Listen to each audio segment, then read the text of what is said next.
IPI, investigació del periodisme d'investigació.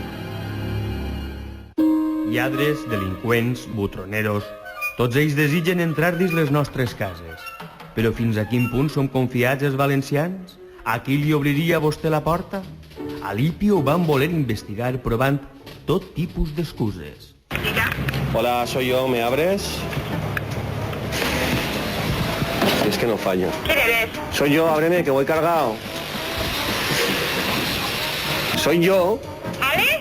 Sí, Alex. Bueno, parecía tu voz. Que estoy un poco resfriado, pero nada. Ábreme, que se ha vuelto a enganchar. Vale, gracias. Correo comercial, ¿me puede abrir, por favor? Gracias. Mario's Pizza. ¿Cómo? Mario's Pizza. No, no es aquí. Pero me puede abrir la puerta, por favor, Walter Gato. Gracias. ¿Quién? Del círculo ¿De qué círculo? de lectores. No, yo no puedo abrirle ahora. ¿Sí? Hola, ¿conoce usted a Jehová? Pues no. ¿Le apetecería conocerlo? Pues no. Hola, soy Ibarreche y traigo un plan. ¿Me puedes abrir? ¿Has quedado con nosotros? Soy Mariano Rajoy. Que no reconozco de nada. Abre un momento, subo, os cuento el plan y me voy. Oye, lo siento, no podemos, ¿eh? Sí, Rodríguez Zapatero. Ah, pues... no puede ser porque estoy reunido con el rey de Marruecos.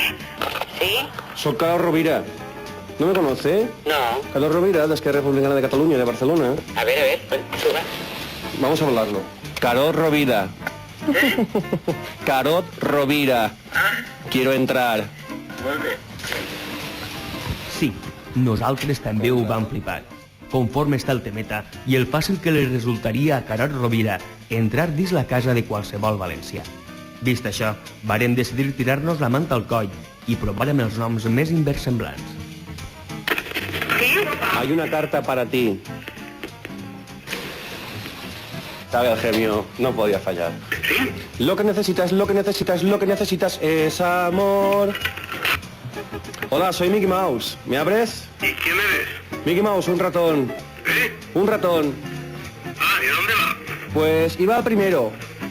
Bueno, con entrar al portal ya me sobra. ¿Sí? Sí, es que he olido a queso. Gracias. Sí, Mickey Mouse, un ratolí. Un dibuixet dels anys 40 suficient per a que a un desconegut li obriguen la porta. Després de veure això, el que no entra en una finca és perquè no vol.